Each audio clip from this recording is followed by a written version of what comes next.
It all started with a secret. A secret so explosive that, if it got out, could shake the very foundations of the British royal family. Imagine, for a moment, being part of one of the most scrutinized families in the world, living under cameras, reporters, and millions of eyes watching your every move. Now imagine discovering that someone you once trusted, someone who appeared charming, graceful, even loyal, was operating in the shadows, quietly observing your most private communications. Not just casually eavesdropping, but actively, deliberately tracking and monitoring the flow of confidential information. And not just any family member. Meghan Markle, the Duchess of Sussex, someone whose public persona is polished, measured, and carefully curated, was allegedly at the center of a covert operation that could make spies in London look amateurish. Before we continue, please hit the like button, subscribe to the channel, and turn on the notification bell for updates. This revelation came straight from Prince Edward, the youngest of Queen Elizabeth II's children, a royal known for his loyalty to family and his discretion. Edward has rarely spoken publicly about internal palace affairs, but when he did, the impact was immediate. His words, filled with disbelief, caution, and warning, painted a picture of intrigue, betrayal, and risk that many could scarcely imagine. And the most shocking part? The consequences of Meghan's alleged operation could be criminal. We're talking potential jail time. The very thought that a royal could be accused of crossing lines that might land her in legal trouble is something that had never truly been confronted in this way. You might be asking yourself, how could this happen?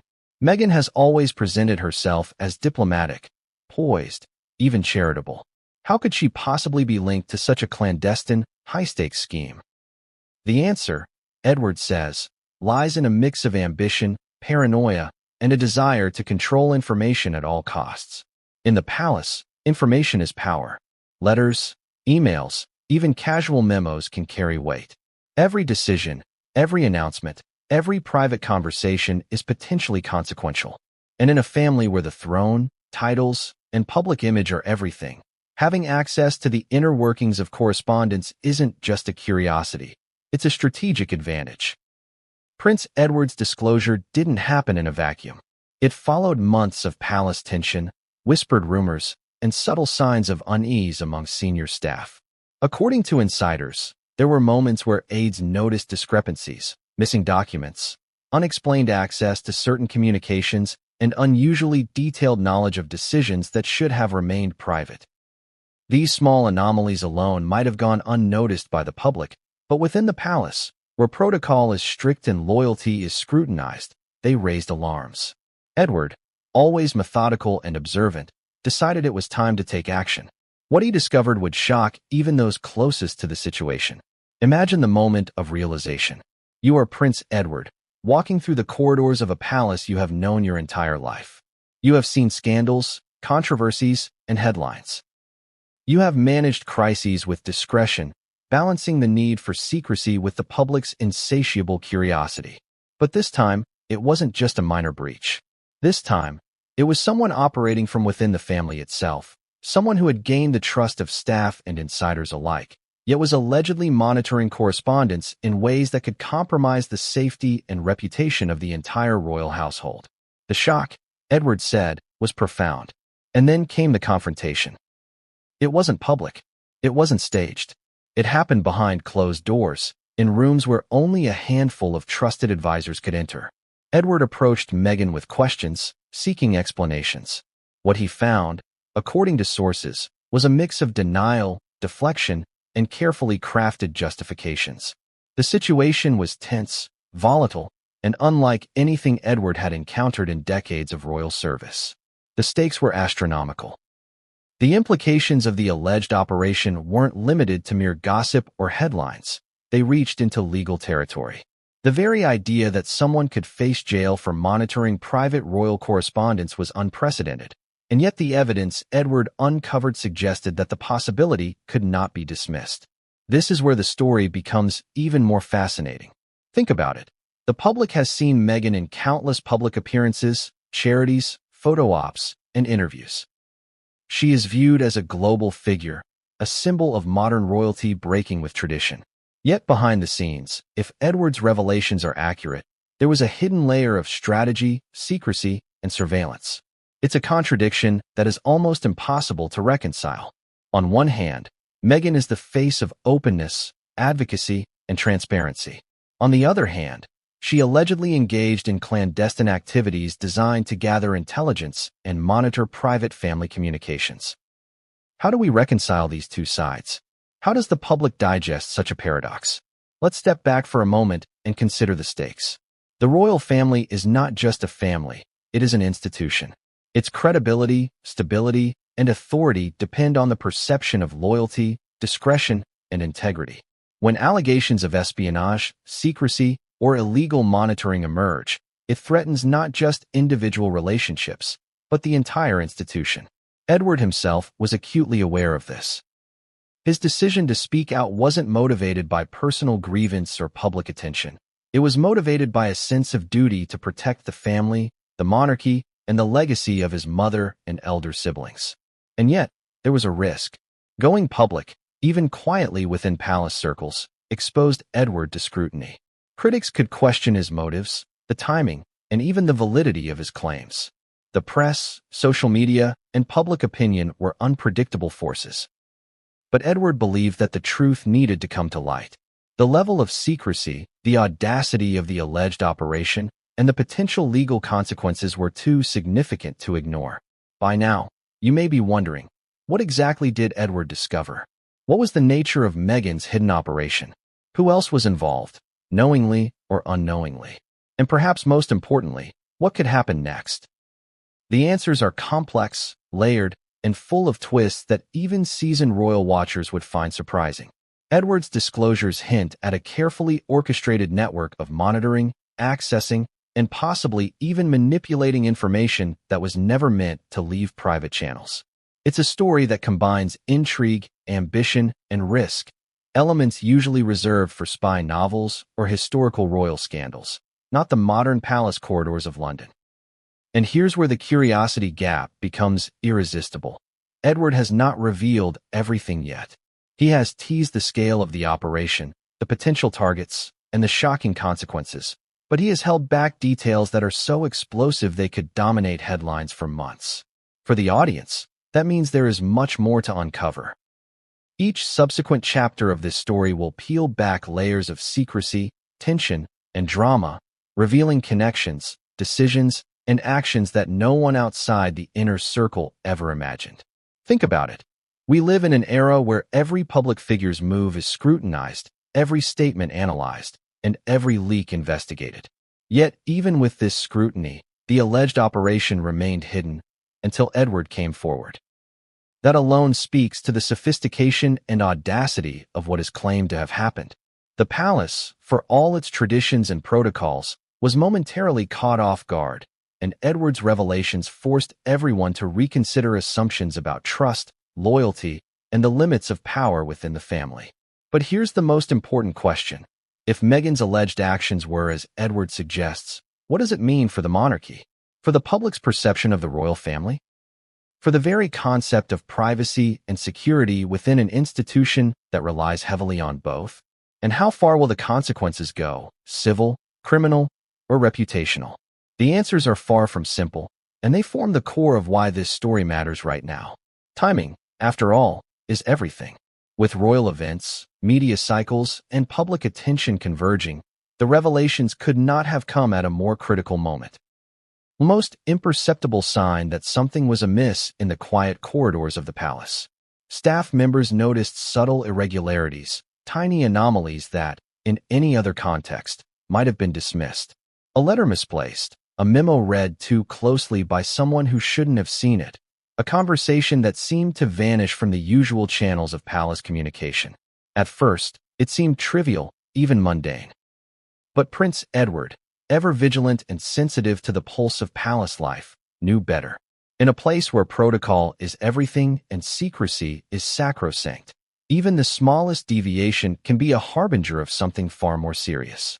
Imagine walking the familiar halls of Buckingham Palace, the walls lined with centuries of history, portraits of monarchs who have shaped the nation, tapestries and relics whispering of past triumphs and scandals.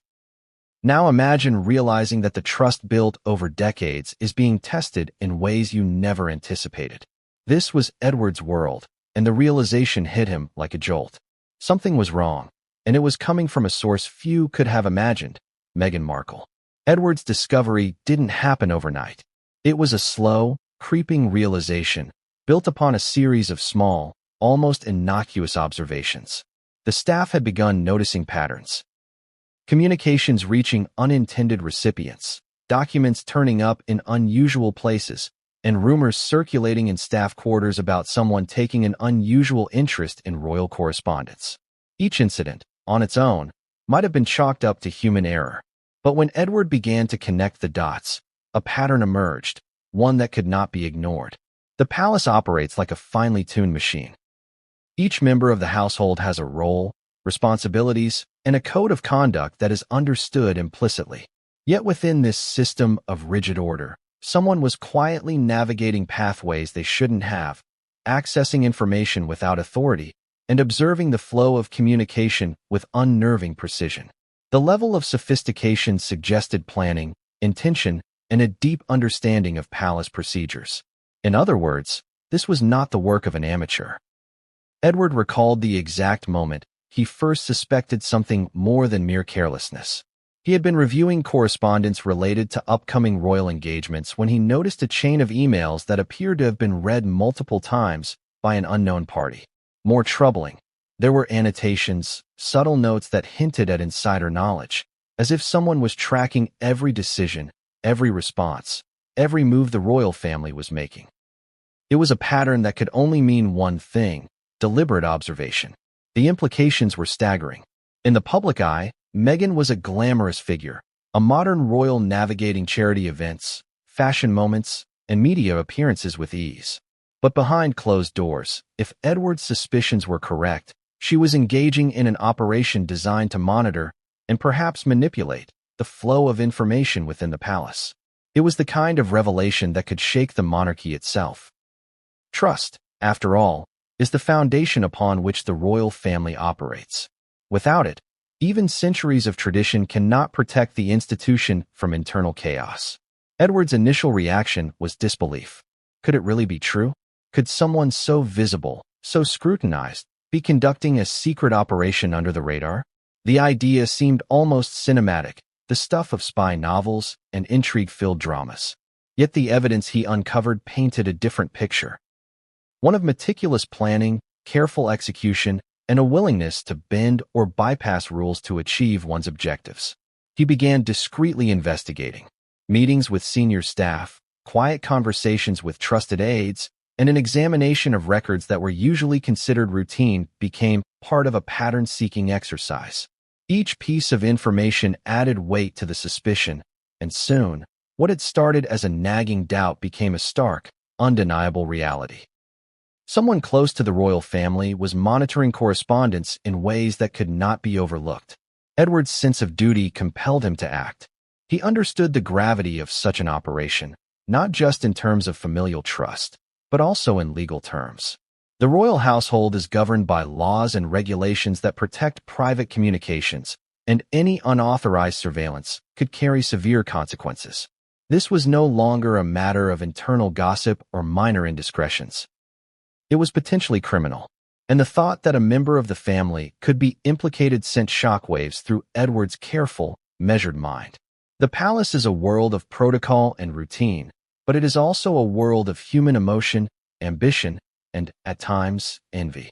The discovery of a potential operation to monitor correspondence brought all of these factors to the surface.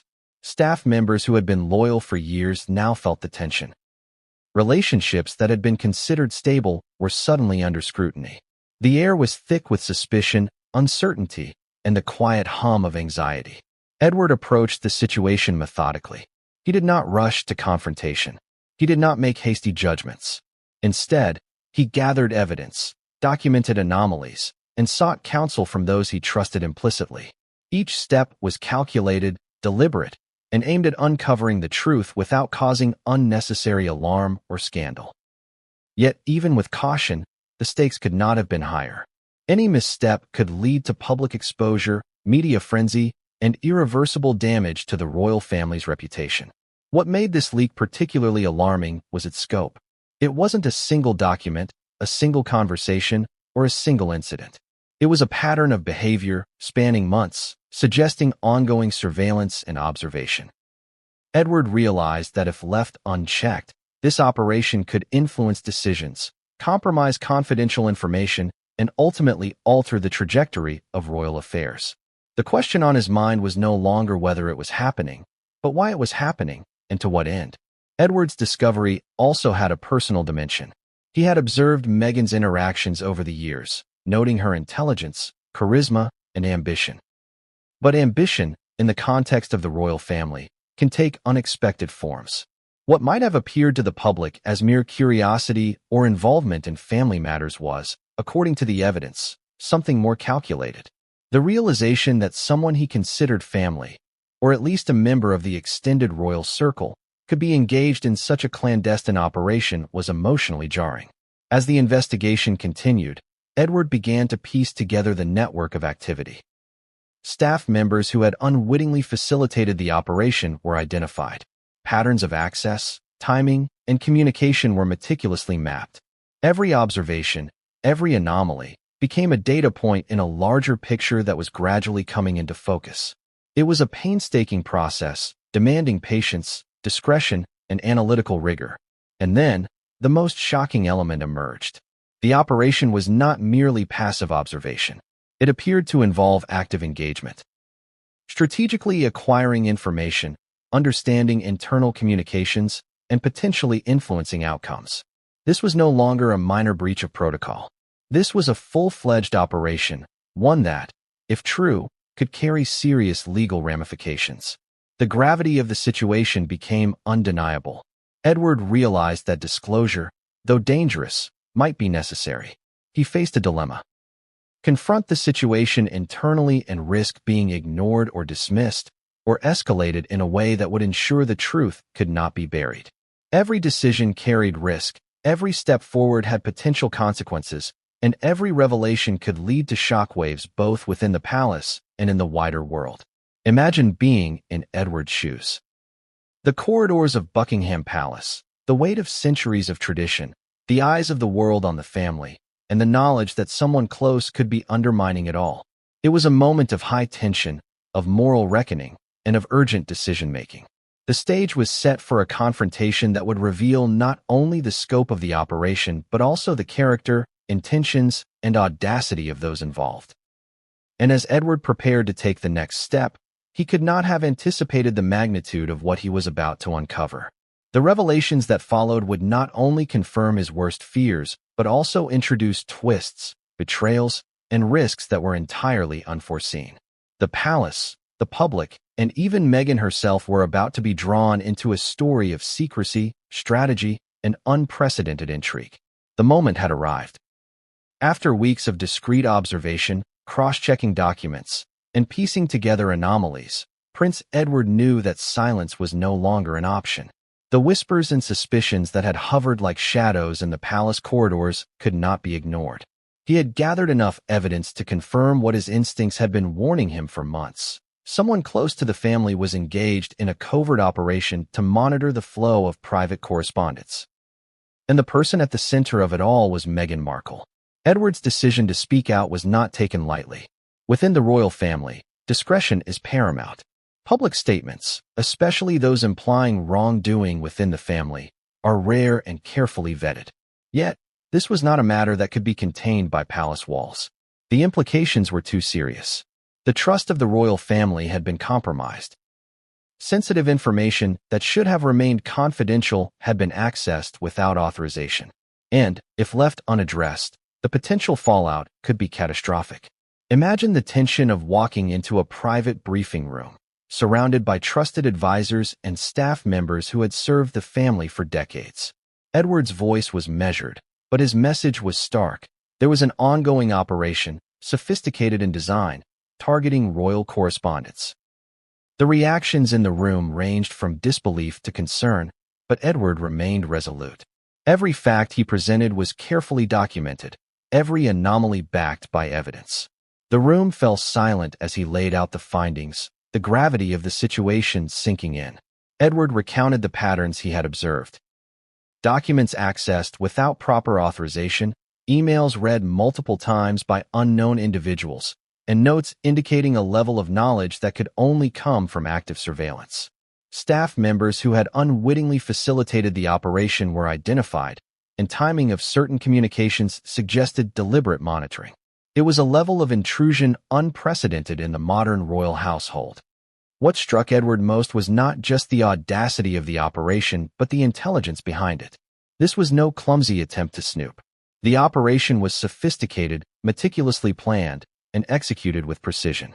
Whoever was behind it understood the intricacies of palace protocol and used that knowledge to remain undetected for months. The realization was chilling. Edward then addressed the elephant in the room, the person he suspected. He had initially hesitated to point fingers publicly, relying on evidence to guide his conclusions. But the patterns were unmistakable.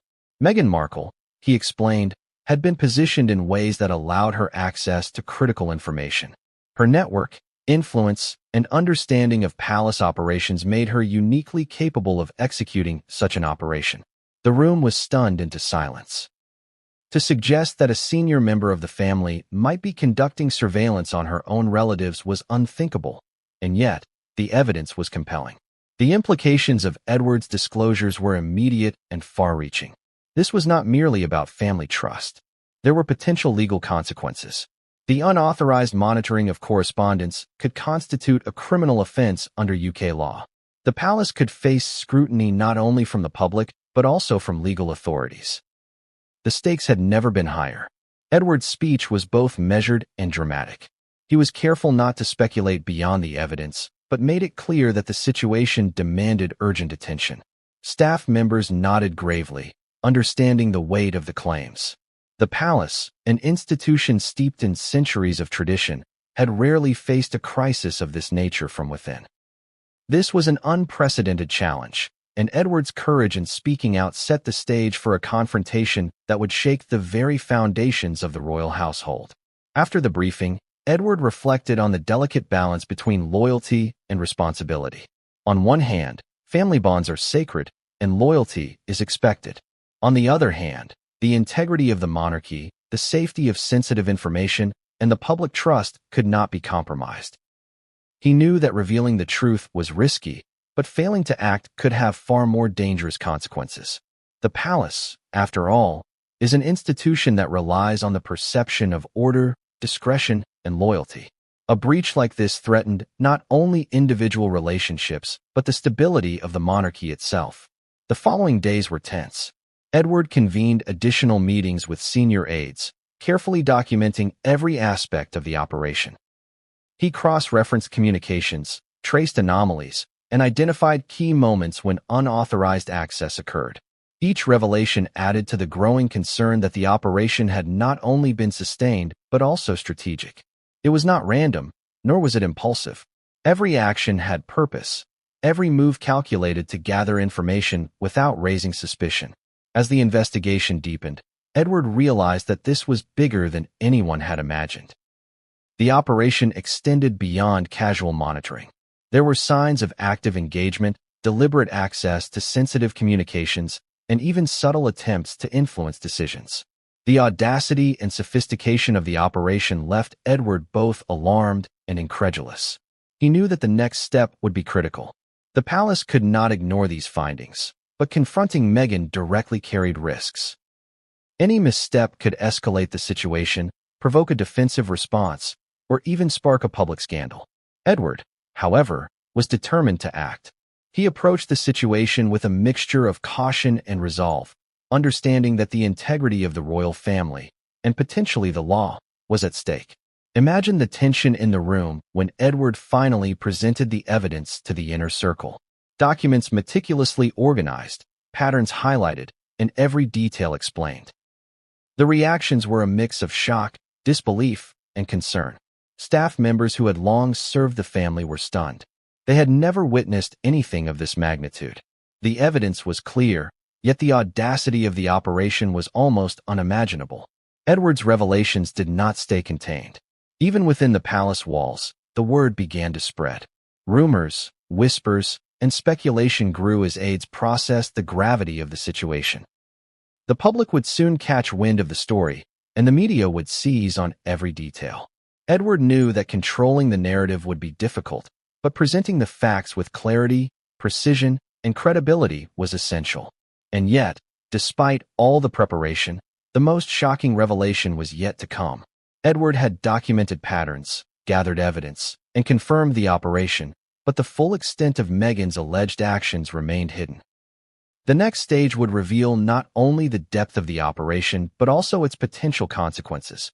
Consequences that could include criminal charges, public outrage, and a seismic shift in the royal family's internal dynamics. The tension was palpable. Every decision, every move, carried enormous risk. Edward understood the delicate balance between exposing the truth and preserving the dignity and stability of the monarchy. And as he prepared for the next phase, he realized that this was not just a story about surveillance or breaches of trust. It was a story about power, ambition, and the lengths someone would go to achieve their objectives. The walls of Buckingham Palace are lined with history, but behind those walls, a storm was quietly brewing. Prince Edward had uncovered the first hints of what he would come to describe as a full-scale, clandestine operation. At first, it seemed almost unbelievable. An impossible scenario for the modern royal family. Yet the evidence was clear, methodical, and chilling in its precision. Meghan Markle, according to Edward's findings, had allegedly orchestrated a covert network to monitor and, at times, manipulate the flow of royal correspondence. Edward's discovery began with subtle inconsistencies in communication. Letters that should have remained confidential appeared to be discussed in unexpected circles. Emails sent to select aides seemed to reach unintended recipients. Notes, memos, and internal discussions contained references to information that had only been shared privately. At first, these anomalies could have been dismissed as coincidences, but Edward's trained eye recognized a pattern. Someone was actively observing, gathering, and using information that should have remained secure. The palace is a place of rigid hierarchy, where trust is both earned and expected. Staff members are sworn to secrecy, and loyalty is taken seriously. Breaking protocol is rare, and yet, in this case, protocol had been quietly subverted. Edward realized that the operation was not just passive observation. It was sophisticated, strategic, and designed to go undetected.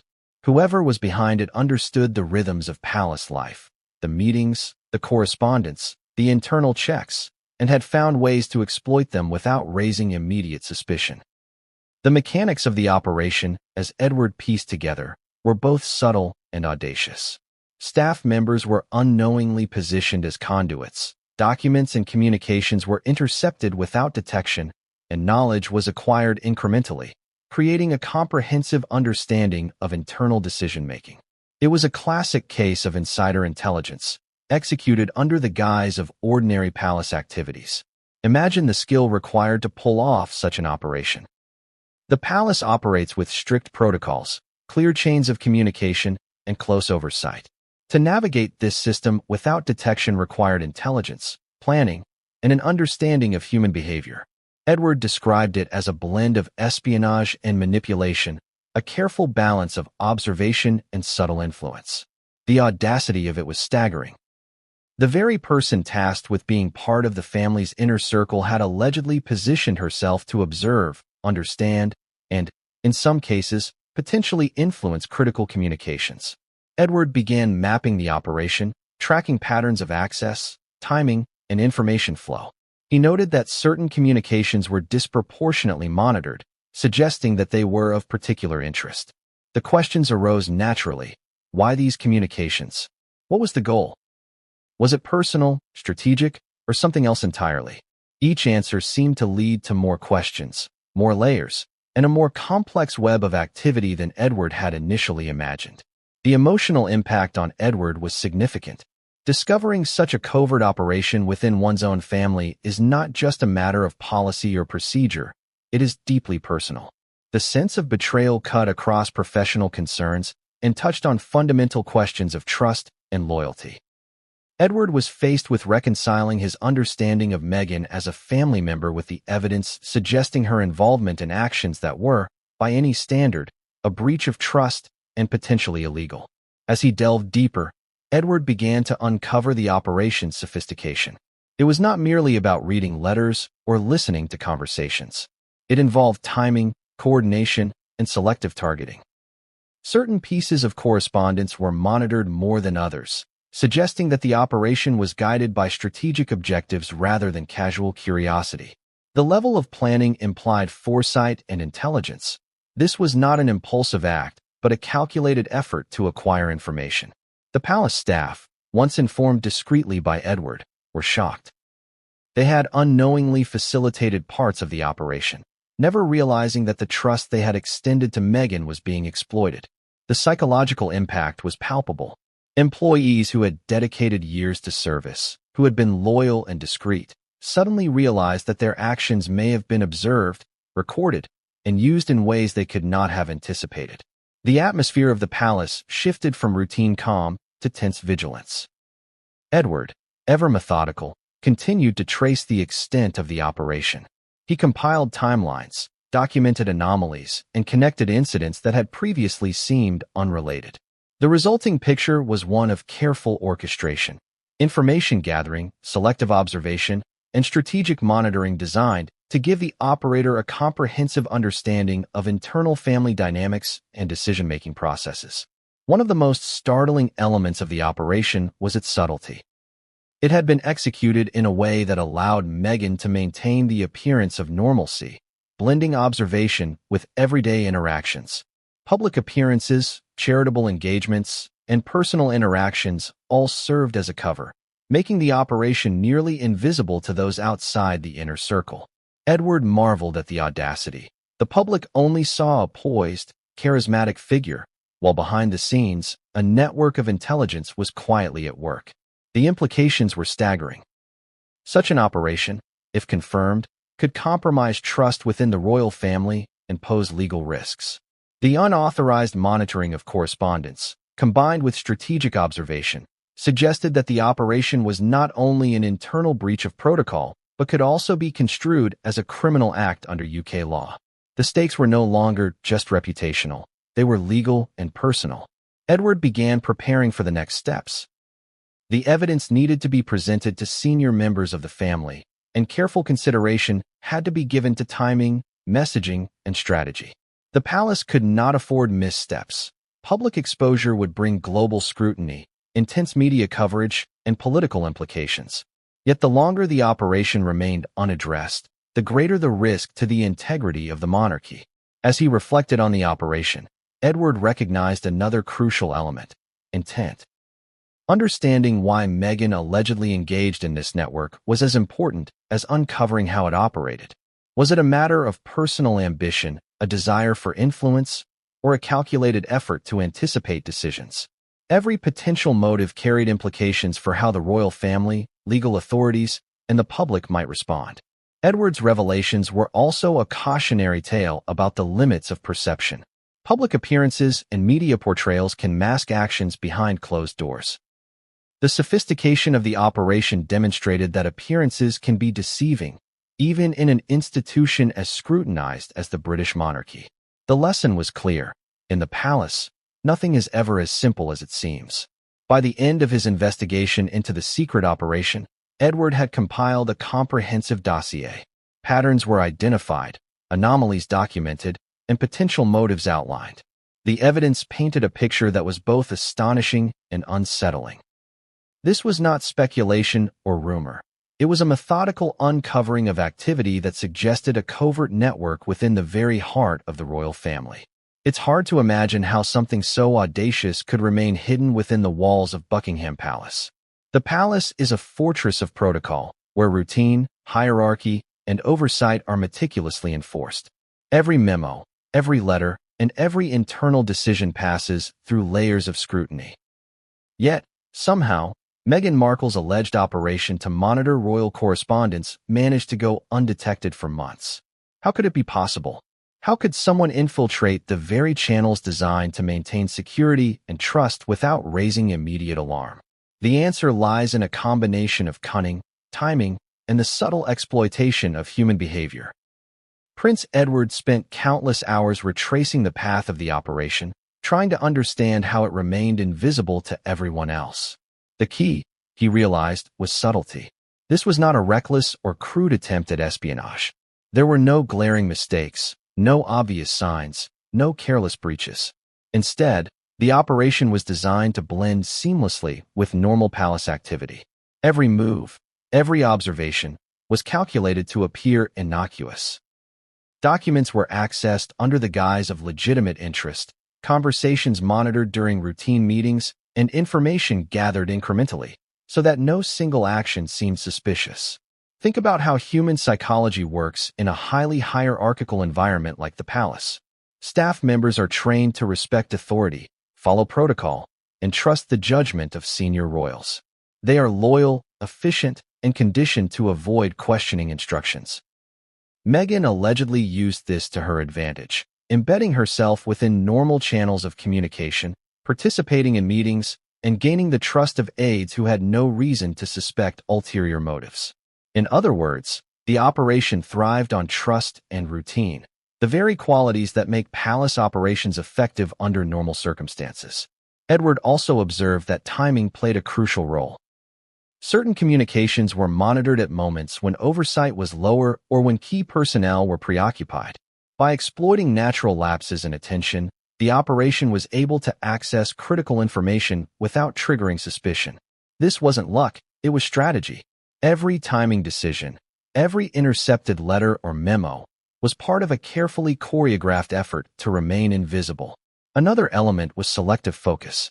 The alleged operation didn't attempt to monitor everything. It was targeted. Meghan, according to Edward, focused on high-value communications, decisions that could impact public perception, upcoming announcements, and internal deliberations that shaped family strategy. By concentrating on a few critical areas rather than casting a wide, indiscriminate net, the operation reduced the risk of detection while maximizing the value of the information acquired. It was precision rather than volume that made it effective. Edward noted that technology may have played a supporting role. While the palace is not known for cutting-edge surveillance equipment, modern communications leave traces, metadata, access logs, and patterns of activity. A careful observer, with knowledge of palace routines and digital habits, could detect anomalies without drawing attention. Edward's investigation revealed subtle indications of such monitoring. Unusual access patterns, repeated views of specific communications, and unexpected annotations that suggested careful study by someone with insight into the inner workings of the household.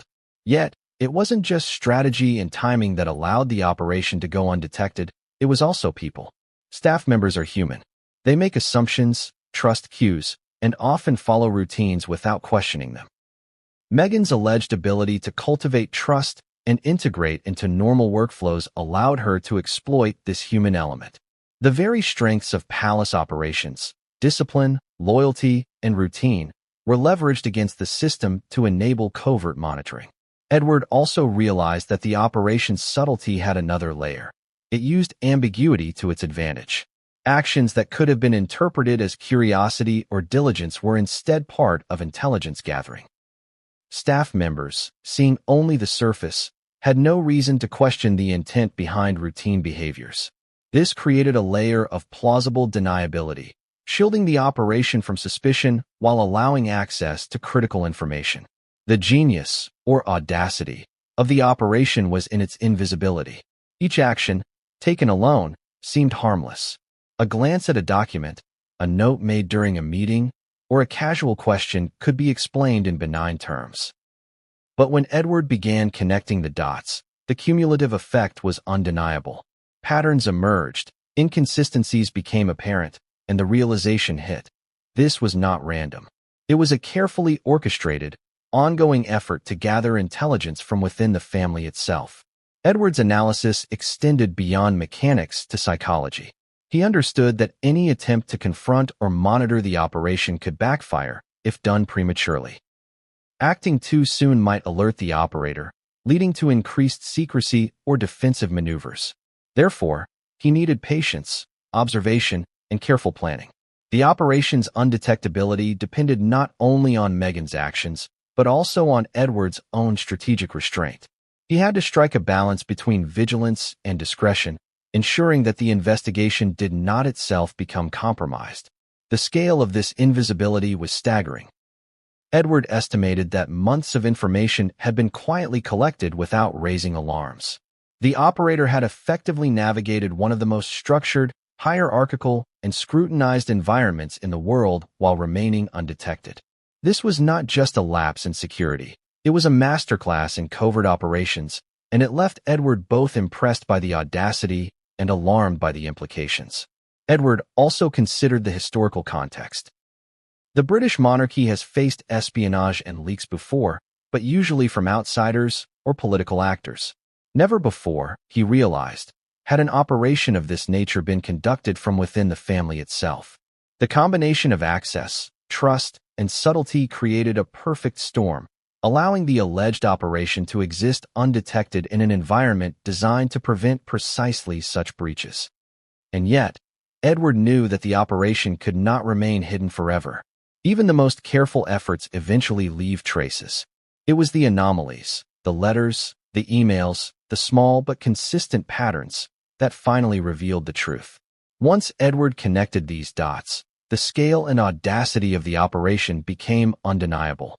The question was no longer if it existed, but how much damage could have been done, and what the consequences might be once the revelations were made public. Edward's reflections were sobering.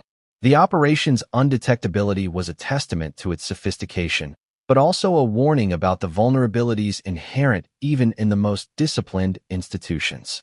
Trust can be exploited, routine can be manipulated, and human behavior can be leveraged to mask audacity.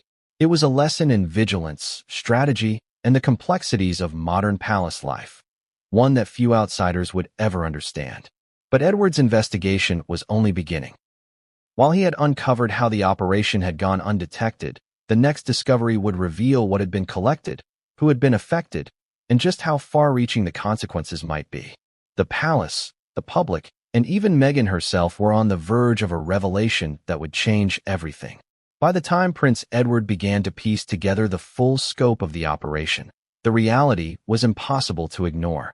What had initially appeared as small anomalies, misplaced letters, emails read by unintended recipients, whispered rumors among staff, had grown into a pattern so intricate and deliberate that it could no longer be dismissed as coincidence. Each piece of evidence was a puzzle, and when combined, they painted a picture of surveillance, strategy, and audacity that few could have imagined. Edward's approach was meticulous. He didn't rush to judgment, nor did he rely on hearsay or speculation. Instead, he meticulously gathered every document, memo, and record that could shed light on what was happening behind the scenes. He interviewed staff, cross-referenced timelines, and scrutinized every anomaly for consistency. Every small detail became a clue. Every unusual pattern demanded explanation. And with each piece of the puzzle, the contours of Meghan Markle's alleged operation became clearer. One of the first indicators that the operation was far more extensive than anyone had suspected was the recurring access to sensitive correspondence. Edward noticed that certain letters, meant to be confidential and shared only with a select few, had been opened multiple times by individuals outside their intended audience. While a single instance could be dismissed as an accident, the repetition was impossible to ignore. These weren't isolated events. They were deliberate, systematic intrusions into communications that were supposed to remain private. The scope of the evidence was staggering. Edward documented emails that had been read repeatedly, annotated notes that suggested prior knowledge of decisions, and instances where confidential discussions had been anticipated or referenced in unexpected ways. It was clear that someone was not only monitoring correspondence, but also internalizing and acting on it strategically. The sophistication of the operation suggested careful planning, knowledge of palace routines, and an understanding of human behavior. This was not the work of an amateur. It was a calculated effort, executed with precision. Edward also uncovered instances of indirect involvement. Staff members, completely unaware, had been positioned in ways that facilitated the operation. Their actions, routine in nature, were subtly manipulated to provide access or information to the operator. The genius of this approach lay in its subtlety. By exploiting trust, loyalty, and routine, the operator remained invisible while gathering critical intelligence. The operation's effectiveness depended not on force or coercion, but on careful manipulation and strategic integration into everyday palace life. Another element of the evidence was timing.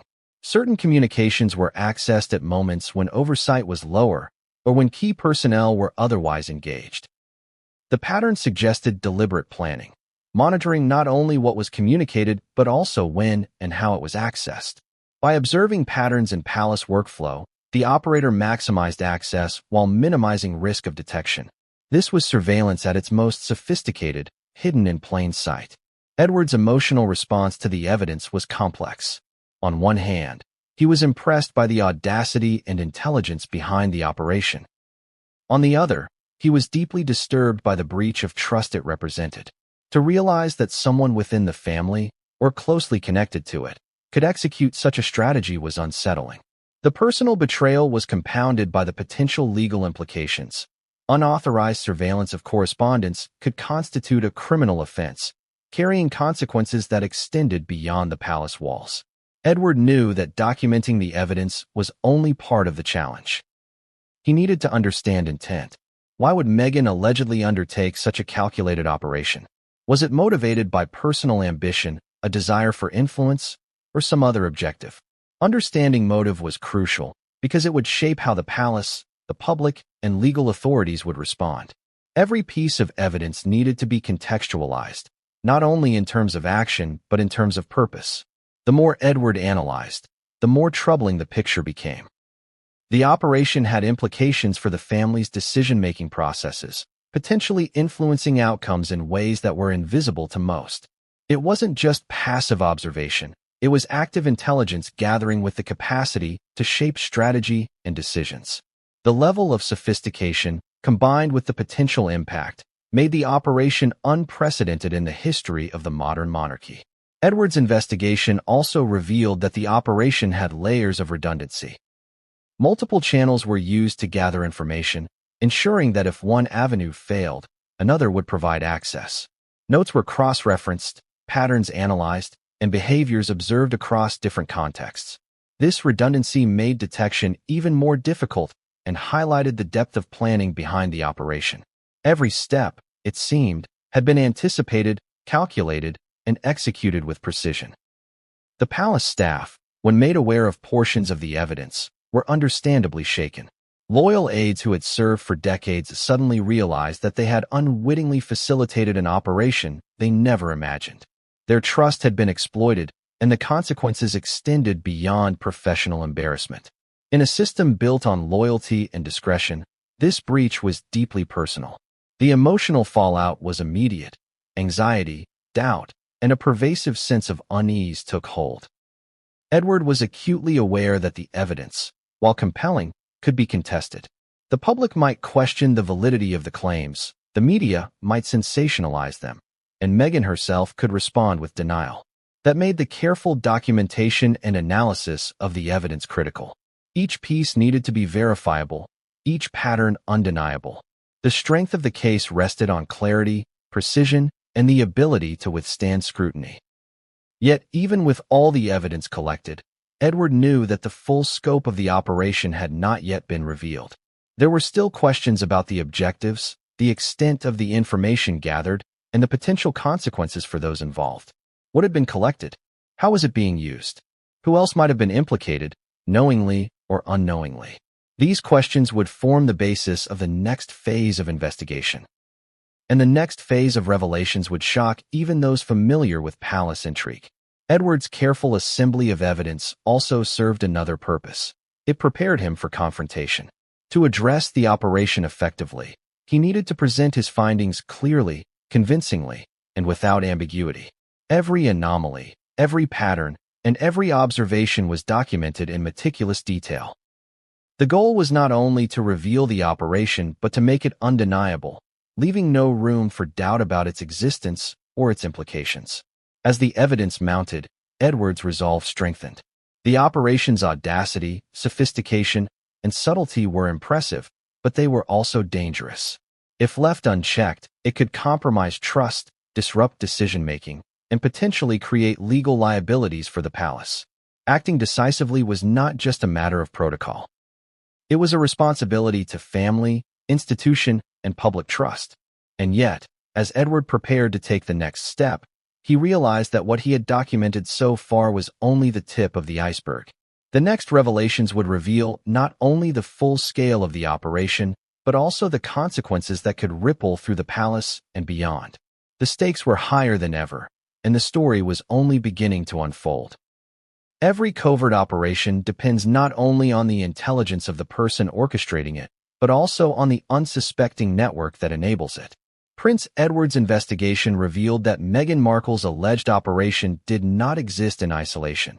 It thrived because of the human ecosystem within Buckingham Palace. People who had spent decades serving the royal family were unwittingly part of a web of observation, a network that, if left unchecked, could compromise the very integrity of the monarchy. Edward's first step was identifying those whose actions, intentional or not, had contributed to the operation. Some were aides who delivered letters without questioning the contents. Others were secretaries and junior staff who managed schedules, facilitated communications, or handled digital files. None were knowingly complicit, yet their routine tasks had been leveraged to provide access to sensitive information. The realization was unsettling. Ordinary actions, taken as part of everyday duties, had been co-opted into something extraordinary and potentially dangerous. The palace is, at its core, a system of trust. Staff members are expected to follow instructions, respect hierarchy, and maintain discretion. Edward understood that confronting these allies, albeit unknowingly complicit, required sensitivity. They were not criminals. They were loyal individuals who had done their jobs without suspicion. Yet, through the operation, their diligence had become a vulnerability, and Edward had to carefully navigate the emotional fallout while assessing the full scope of the problem. Edward discovered that some staff had, through observation and casual interaction, provided key information. Simple questions asked at the wrong moment, casual comments overheard, or habitual reporting patterns, all were small threads in a larger tapestry. The operator, according to Edward's findings, had an uncanny ability to recognize these threads, connect them, and extract intelligence without alerting anyone. The human element had been manipulated with precision, and the result was a network of allies who unknowingly served the operation. Consider the psychological complexity at play. These staff members trusted Meghan because she projected warmth, charisma, and confidence. She engaged with them in ways that seemed genuine and supportive. Yet, behind the facade, according to Edward, the interactions were carefully structured to encourage cooperation and information flow. The subtlety of this dynamic made it nearly impossible to detect without careful observation, and even Edward admitted that it took weeks of painstaking analysis to piece together how the network functioned. Edward also identified patterns in the human network that revealed a strategic approach. Certain individuals were approached more frequently, their routines observed, and their communication styles analyzed. By understanding how different staff members operated, the alleged operator could anticipate reactions, predict access points, and subtly guide interactions to maximize information flow. It was not coercion or manipulation in the dramatic sense, but a careful orchestration of social behavior to achieve strategic goals. The discovery of these allies raised difficult questions for Edward. How should he address them? Should they be informed, warned, or disciplined? While the operation was unauthorized, the human participants were innocent, yet they had been used in ways that compromised both security and trust. Edward realized that part of his strategy had to involve education, guidance, and realignment of staff routines to prevent further exploitation. He had to fortify the palace's human network without creating panic or suspicion that could destabilize operations. Another surprising element was the reach of this network. Edward uncovered instances where information had been filtered through multiple staff members before reaching the operator. This multi-layered approach not only enhanced operational security, but also made detection more difficult. It was a clever use of the human environment. Staff members were unwitting conduits, and the operator had carefully layered interactions to maintain invisibility. The sophistication was impressive and disturbing. Edward also reflected on the ethical complexity of the situation. These allies were both victims and facilitators. They had unknowingly contributed to an operation that compromised trust and potentially violated the law. Yet they were also innocent, loyal, and committed. Edward knew that any confrontation had to balance accountability with understanding, discipline with discretion. Missteps could alienate staff, spark fear, or even drive leaks outside the palace. Navigating this balance became a central challenge. The presence of allies also explained how the operation had evaded detection for so long. It wasn't merely a matter of cleverness on the part of the operator. It was a combination of sophisticated planning and human dynamics. The operator had learned to exploit trust, routine, and loyalty, transforming the human ecosystem into a functional intelligence network. Edward marveled at the audacity and subtlety of this approach while recognizing the potential danger it posed. Edward began implementing countermeasures, carefully recalibrating routines, adjusting access points, and introducing subtle monitoring to detect unusual patterns. He knew that direct confrontation with Meghan could provoke defensive behavior, so he focused first on strengthening the palace's internal safeguards. Staff awareness and vigilance became key components in mitigating risk, and Edward worked tirelessly to ensure that the human network could no longer be exploited without detection. Despite these precautions, the emotional impact on Edward was profound. Discovering that people he trusted and respected had been unknowingly drawn into a covert operation was disorienting. The sense of betrayal was complicated by empathy. They had acted in good faith, yet their actions had been manipulated. Edward's resolve, however, remained unshaken.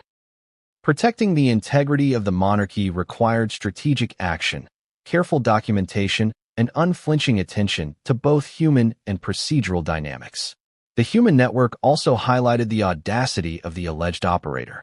Not only had Meghan allegedly orchestrated a sophisticated intelligence operation, but she had also done so in a way that leveraged human behavior with incredible subtlety. The combination of charisma, strategy, and timing made the operation almost invisible, and the ability to maintain appearances while coordinating a network of unwitting allies underscored the scale and boldness of the alleged surveillance. Edward knew that the next revelation would deepen the crisis. While he had uncovered the allies and mapped their unintentional contributions, he had yet to fully reveal the scope of the information gathered. What had been collected? How had it been used? Which decisions had been influenced, intentionally or otherwise? These questions would form the next chapter of discovery, and the answers promised to be even more shocking than the evidence of the human network alone. The palace, the staff, and even the public would soon come to realize that the operation had penetrated deeper than anyone could have imagined. And as Edward prepared to expose the next layer, the stage was set for revelations that would leave no one untouched. By the time Prince Edward reached this stage of his investigation, the patterns were unmistakable. Not only had Meghan Markle allegedly orchestrated a covert network within the palace, but the operation had also involved selective targeting of correspondence, letters, memos, and communications that were intended to remain strictly confidential. These leaked letters formed the backbone of the operation, offering insight into family decisions, strategic planning, and private deliberations. The implications were profound. Edward first noticed anomalies in the handling of certain letters. Some, which should have traveled through official channels only, seemed to have been accessed prematurely or shared with unexpected recipients. On their own, these incidents could have been dismissed as accidental mishandling. But when Edward began cross-referencing dates, times, and recipients, the patterns emerged. Certain letters were repeatedly accessed, sometimes in moments when only a limited number of staff had legitimate clearance. It was as if someone had a sixth sense for which communications were critical and a method for intercepting them. The leaked letters themselves revealed astonishing details. Private deliberations, sensitive discussions, and family strategies had been exposed to unauthorized eyes. In some cases, they contained information that, if misinterpreted or manipulated, could lead to confusion, mistrust, or even public scandal. Edward realized that the operation wasn't just about monitoring for curiosity. It was about collecting actionable intelligence, information that could be used to influence decisions or anticipate moves within the palace. Some letters were handwritten, some typed, and others sent digitally. Each presented unique challenges for surveillance, yet the operator allegedly found ways to access them all. Handwritten letters were read during handling, digital communications were monitored, and even courier documents occasionally ended up in unintended hands. The scope of the alleged operation became staggering. No form of correspondence seemed safe, no communication entirely private. Edward reflected on the audacity of the operation. Intercepting letters in a palace with strict protocol required both daring and precision. Timing was critical. An intercepted letter had to be read, analyzed, and returned without leaving a trace. Staff members had to remain unsuspecting. Every step of the process had to be executed flawlessly. Edward was struck not only by the intelligence required, but also by the sheer nerve of conducting such an operation in the very heart of the monarchy. The leaked letters also exposed the human element behind the operation. Staff members, unwittingly complicit, had delivered, handled, or recorded communications that became part of the intelligence network. Their loyalty and diligence had been manipulated. Edward knew that revealing these breaches would be painful.